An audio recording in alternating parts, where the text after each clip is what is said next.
Hello, friends. Today, the story we are going to tell you is one of the finest tales selected from the famous collection 1001 Nights.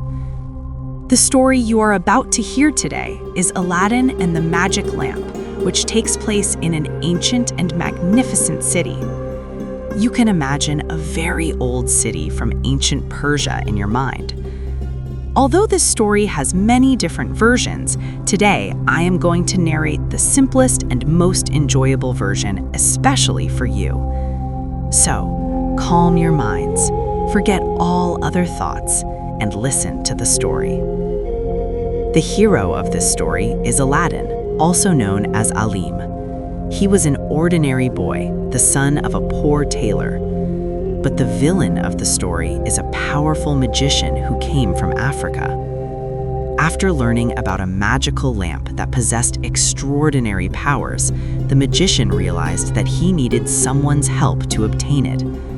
The boy he chose for this purpose was Alim. Now, let me take you into the story.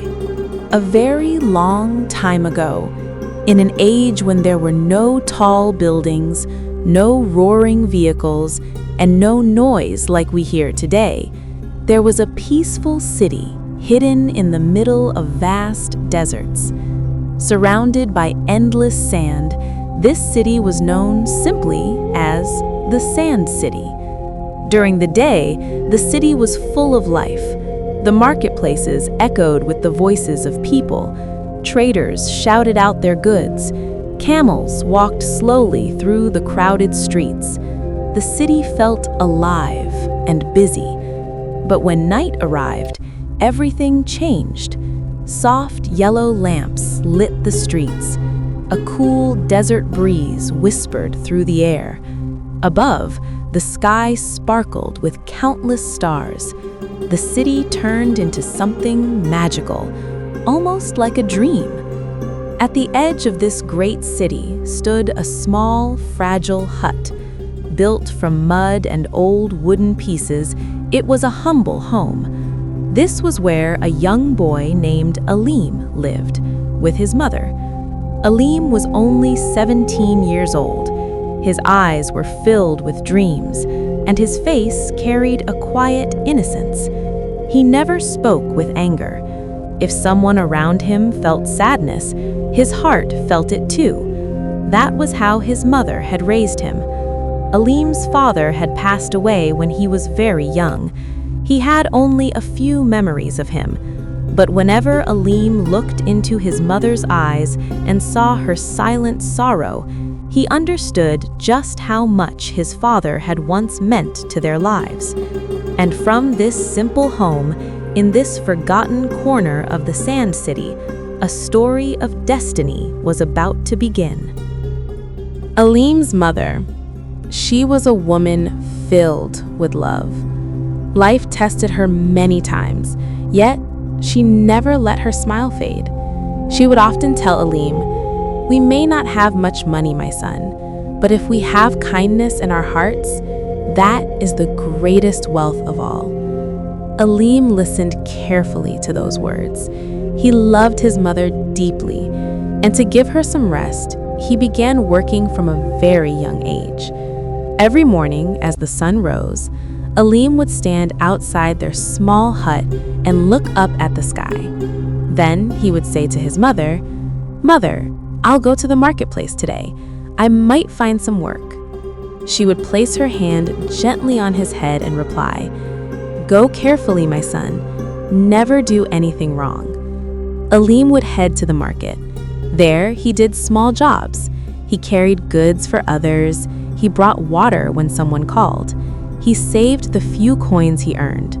Some days, he earned nothing at all. On those evenings, he would return home with a heavy heart. When his mother saw his sadness, she would hold him close and say, "Don't be sad. Tomorrow, the sun will rise again." Nighttime was Alim's favorite moment. He would lie outside the hut, looking up at the sky, trying to count the stars. Each star felt like it was telling him a story. Softly, he would whisper, "Father, wherever you are, please watch over Mother. One day, I will make her very happy." And just as Alim's life was moving forward peacefully, one day, a man arrived in the city, a man who would change his life forever. Who was he? The man walked straight toward Alim's home. As soon as he arrived, he said, "I am Alim's father's brother, his uncle." On the day he entered the city, everyone in the marketplace noticed him.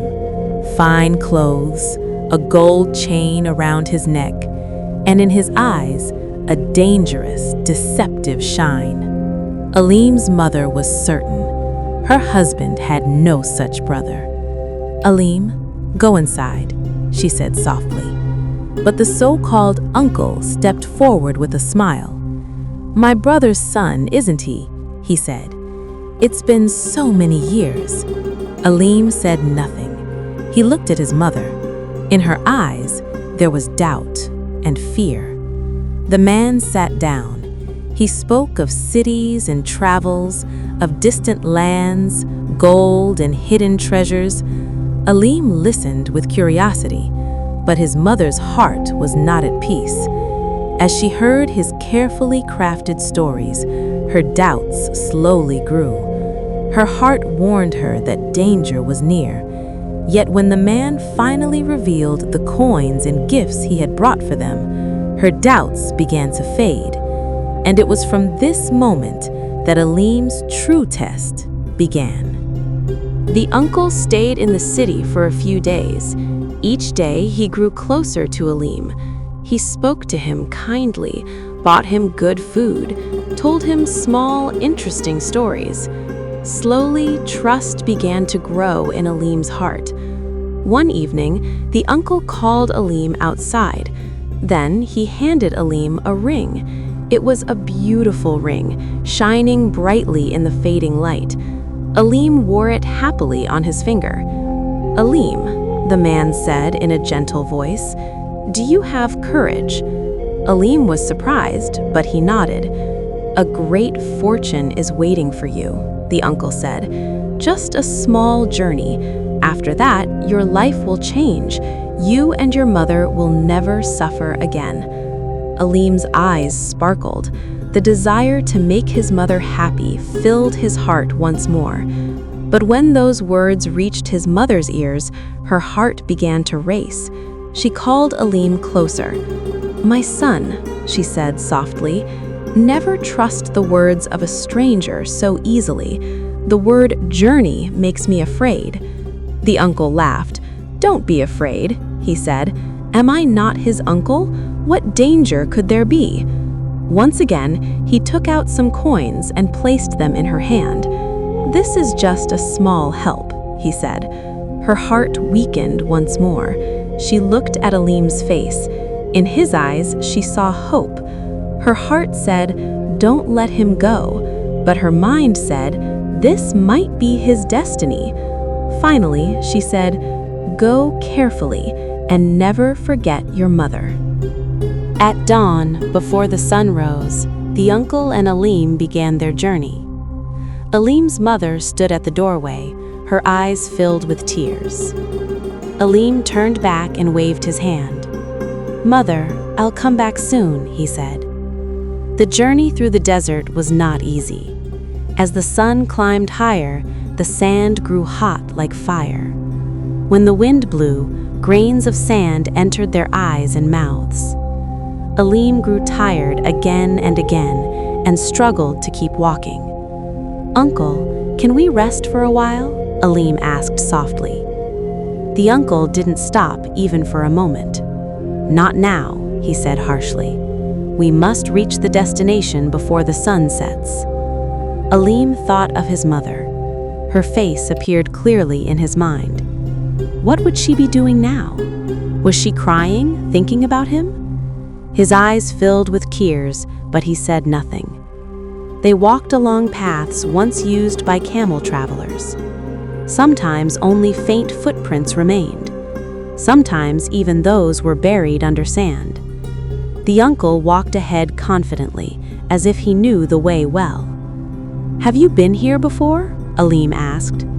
The uncle gave a slight smile. "Once, long ago," he said, "but fortune abandoned me that time." There was a strange hardness in his voice.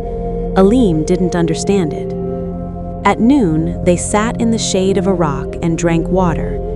Alim received only a small amount. "The path ahead is much harder," the uncle said. As evening approached, the sky filled with red and orange colors. The wind calmed down. In the distance, a pile of rocks became visible. "That's it," the uncle said. "We've arrived."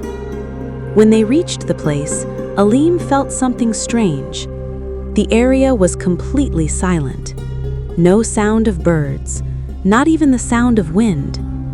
Between the rocks, there was a small opening. It looked ancient. Broken stones lay scattered around. The uncle's eyes sparkled. His breathing grew faster. "Wait here," he said. "I'll prepare everything." He moved the stones and widened the opening. Cold air rushed out from inside. Alim's body shivered. "Uncle," he said softly, "isn't this dangerous?" The uncle turned around. His face had completely changed. "Are you afraid? Don't you want to make your mother happy?" Alim didn't reply. His mother's face appeared before him again. The uncle carefully glanced at Alim's hand, checking if the ring was still there. In his mind, he thought, "Without this magic ring, no one can touch the lamp." "Go inside," he said. "Bring back only an old lamp. Do not touch anything else." Alim looked into the dark opening. He couldn't see anything inside. Yet, it felt as if something was calling him from within. Slowly, he stepped inside. One foot, then the other. From behind, he heard his uncle's voice. "Hurry, don't waste time." As Alim moved deeper inside, the light from outside slowly faded away. Then, a loud sound. The ground shook. The cave entrance partially closed. Alim continued walking forward through the dim darkness. "Uncle!" Alim shouted. The uncle replied, "Keep walking. Don't touch anything else. You will see sights no human has ever seen." And just like that, Alim was alone. What he saw next left him speechless. Piles of diamonds, heaps of gold. Hesitantly and against his heart, he gathered a few gems and slipped them into his pockets. As he walked further, he saw it, the lamp his uncle had described. Alim picked it up and held it in his hand. He looked around in wonder. Golden mounds, a waterfall unlike anything he had ever seen. Can the world truly be this magical? He thought to himself. Then he turned back and called out, "Uncle, pull me up." The uncle replied, "First, give me the lamp." Alim hesitated. Why would his uncle say that? The lamp was already in his hand. If the uncle pulled him up, wouldn't he get the lamp anyway? Alim thought to himself, "I'll give him the lamp only after I'm out." He said it aloud. The uncle argued, "No, that won't happen." At last, the uncle spoke coldly, "Then stay in that cave and die. I'll find another way." And with that, the uncle sealed the cave entrance. Alim was left trapped in complete darkness. The cave door closed completely. For a moment, total silence. Then, Alim realized the truth. He was alone. Darkness, nothing but pitch black all around. "Uncle!" he called out again. No sound came from outside. The uncle was gone. Alim's heart began to pound. Tears streamed down his face. "What wrong did I do, Mother?" he whispered. He sat down on the cold ground. Fear and sorrow wrapped around him like chains. Not knowing what to do, he stumbled around helplessly until exhaustion forced him into a corner. That entire day passed, then another. Weak and starving, he murmured, "Today I will die of hunger." But the next day, he spoke to himself, "I am not meant to die here. I must find a way out." That's when he remembered the magic ring his uncle had given him. His uncle had once said, "Only with this ring can the lamp be touched." In all the fear and confusion, Aleem had completely forgotten about it. He gently rubbed the ring. Suddenly, a light burst out from it. A voice echoed, "What is it that you wish me to do?" Aleem trembled in fear.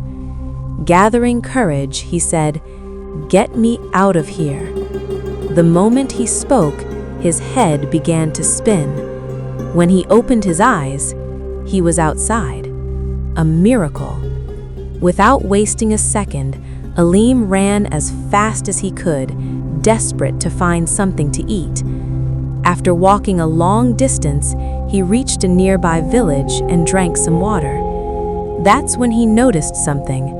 The lamp was still in his pocket. He pulled it out.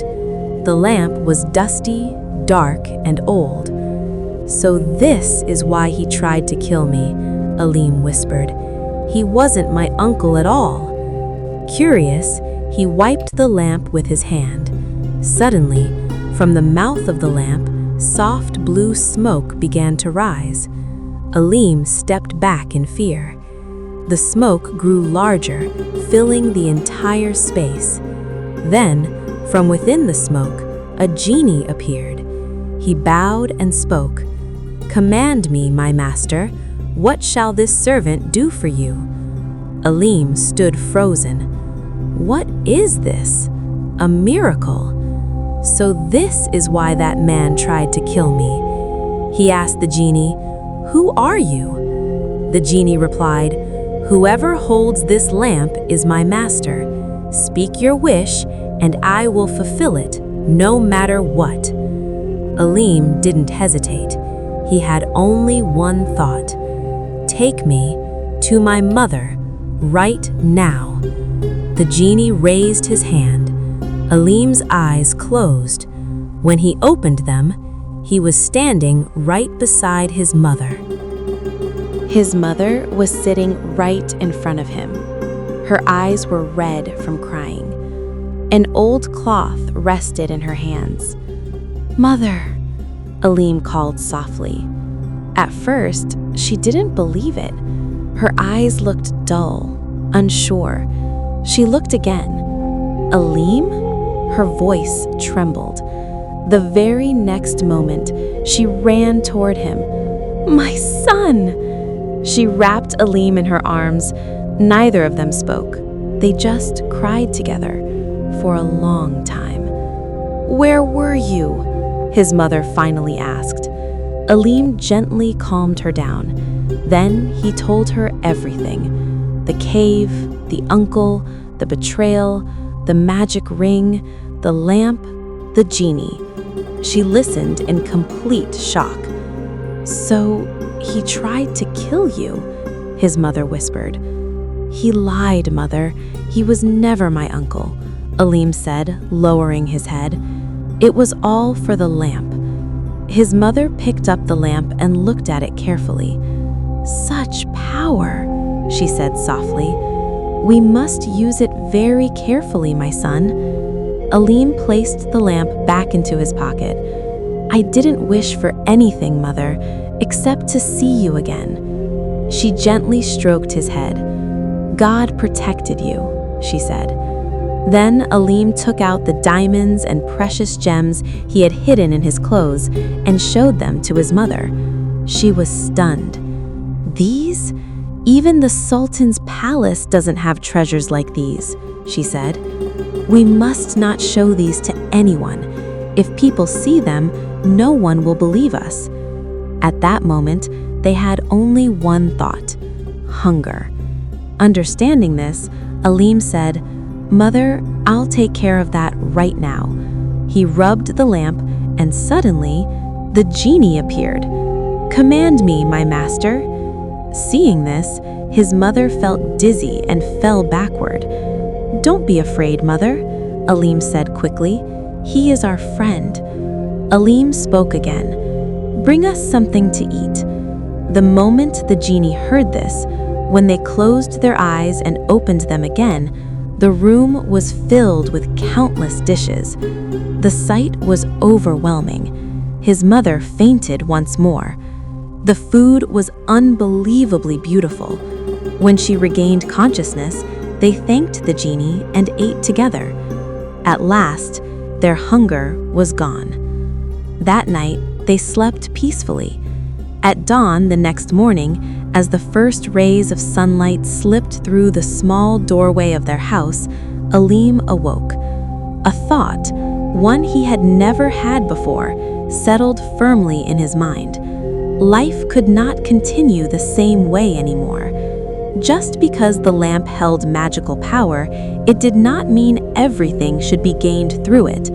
That didn't feel right to him. His mother's words echoed in his heart. "Use it carefully, my son." Alim rose quietly and walked over to his mother. She was sitting on the earthen floor, sorting grains. His eyes drifted to the treasures he had brought back from the cave, a heap of diamonds and gold. But instead of taking everything, after long thought, he picked up just one golden plate. "This is enough, Mother," he said calmly. "We don't need to use more than this today." His mother looked at him, her eyes filled with pride. "You are walking on the right path," she thought silently. Alim wrapped the plate carefully and walked toward the marketplace. Before, he had walked the same road with hunger in his heart. Today, he walked with hope. The noise of the market, the calls of merchants, the scent of spices, everything felt new to him. He stopped at an old shop. The merchant took the plate in his hands. He turned it over, examining it carefully. For a long moment, he said nothing. Then his eyes sparkled. "This is no ordinary plate," the merchant said. "I have never seen craftsmanship like this in my life." He placed 10 gold coins into Alim's hand. He stared at them. His hands trembled slightly. This was the first time in his life he had ever held so much money. He thanked the merchant and returned home. When his mother saw the coins, her eyes filled with tears. She knew this wealth was not earned through magic, but her son's wisdom. They bought rice and other necessities. With the remaining money, Alim began a small trade. He bought simple items, chose affordable goods, and sold them at a small profit. Days passed quickly. Alim became a regular at the marketplace. People began to recognize him. They trusted him. They dealt with him honestly. Soon, the word hunger became rare in their home. Then one day, the entire city was unusually busy. The streets were decorated with flowers and flags. Everyone was saying the same thing: "The princess is coming." Alim stood at the edge of the marketplace, watching just like everyone else. The moment she arrived, all the noise around him seemed to fade. She was a princess, yet there was no arrogance on her face, no pride in her walk.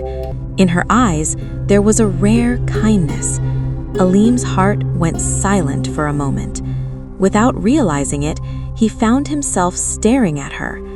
That entire day, his mind was restless. When he returned home, he sat beside his mother. "Mother," he began softly, "I like someone." His mother smiled.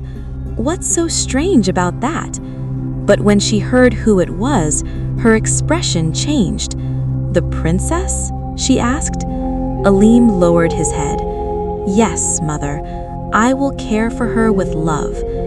Fear crossed his mother's face, but in his eyes she saw the truth. No pride, only love. She prayed silently. Because of his determination, she had to agree. Then she made a decision. Whatever happens, let it happen. The very next day, she took the precious diamonds and precious gems and went to the king's palace. She waited many times to see the king, but couldn't meet him. She went again the next day, still no meeting. For many days, she patiently waited at the palace. The king had noticed her. One day, he finally asked, "Who are you? I see you here every day. Tell me your reason." She explained everything. When she opened her gifts and showed what she had brought, the king and his ministers were stunned. "This is not just wealth," the king said. "Such priceless gems do not exist even in this palace." "We are pleased," the king continued, "but this alone is not enough for me to give my daughter in marriage. If your son can satisfy us in some other way within a week, I will agree." The king was confident that would never happen. When his mother returned from the palace, she explained everything that had happened. Alim felt an indescribable joy rise within him. Without thinking twice, he decided to call his trusted friend, the genie. He gently rubbed the lamp, and there he was. "Command me, my master." Alim said calmly, "The king has agreed to give me his daughter in marriage, but it will only happen if I can truly satisfy him. I want you to help me with everything needed for that." The genie bowed respectfully. "As you command." In an instant, a magnificent sight appeared. A large group of royal guards, powerful horses, and priceless jewels materialized, all dazzling to the eyes. Alim felt his confidence surge. The genie dressed him in fine royal garments. Now, anyone who looked at Alim would believe he was a true prince, one admired by all. With grandeur and pride, Alim began his journey to the king's palace. The horses moved with energy. Servants walked alongside, carrying perfumes and white flowers. Under the golden daylight of the monsoon season, they arrived at the palace. The king was astonished. Alim presented the golden plate and diamonds before the king and his ministers. The king said, "This is not just wealth. You are a man who keeps his promises. Your heart is even greater than your riches." Alim's sincerity, wisdom, respect, and grace found a place deep in the king's heart. And so, the king agreed to give his daughter to Alim in marriage. But there was one condition. "You must build a separate palace for my daughter," the king declared. "Only after that will the wedding take place." Alim agreed without hesitation. He knew this was a small task for him. He asked the king for a piece of land, and the king granted him a fine plot right next to the royal palace. "I will build the palace myself," Alim said. The king agreed. Alim returned home filled with happiness. That night, Alim did not sleep for even a moment. The king's words echoed in his mind. A new palace. To others, it might have sounded impossible, but to Alim, it was no burden at all. He had the lamp, and more importantly, he had unshakable faith. At dawn, as sunlight entered the house, Alim woke up. He smiled at his mother, then quietly picked up the lamp. He walked out and stood at the center of the land the king had given. It was empty, but in Alim's eyes, a palace already stood there. He rubbed the lamp. Within moments, soft blue smoke rose, as if touching the sky. The genie appeared before him. "Command me, my master," Alim said gently. "I want a palace for the princess, a palace more beautiful than anything a human could dream of. It must be completed before tonight ends. The genie bowed. As you command. The moment he waved his hand, the ground trembled, the wind roared, the sky glowed. From the empty land rose white marble pillars. Then, walls wrapped in gold, domes of blue and green, windows set with precious gems. Like a dream, the palace rose into the night. When the moon appeared in the sky, the palace itself seemed to glow. Silver and blue light spilled across the land. All night long, the genie's magic continued. Grand gates, gardens, water pools, waterfalls flowing like music. When the sun rose the next morning, the palace stood complete. That morning, the king looked out from his palace and saw something shining in the distance.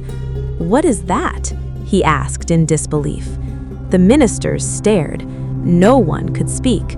A palace built in a single night. The king immediately mounted his horse and rode toward it. When he arrived, his breath caught. This is not the work of human hands," the king whispered.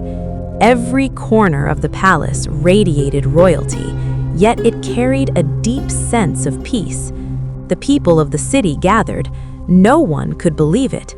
Some said it was a sign from the divine. Alim welcomed the king with respect, bowing his head.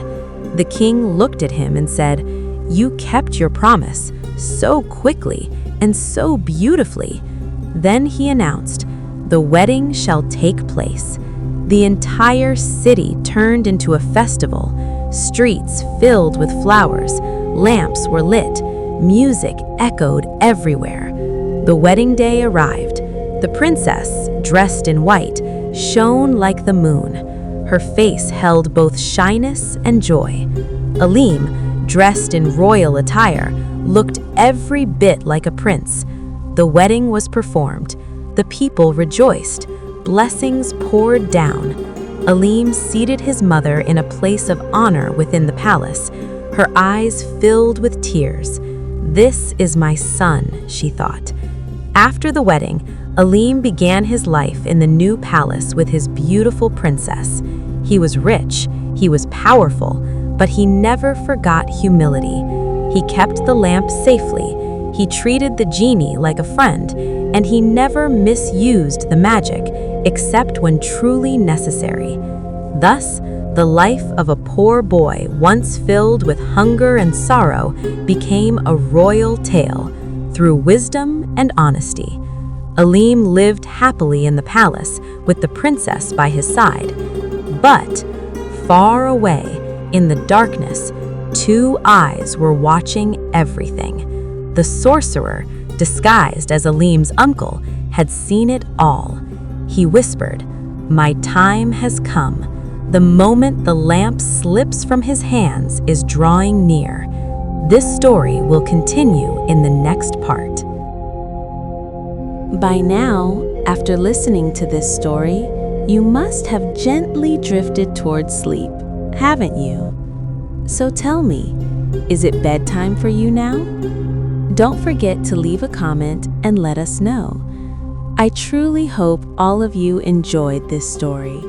And in the next part, you'll hear about the hardships Alim will have to face and how the magician finally manages to get his hands on the magic lamp. I know you're already curious to find out what happens next, so make sure to listen to the next episode. And don't forget to subscribe to our channel for more new videos like this.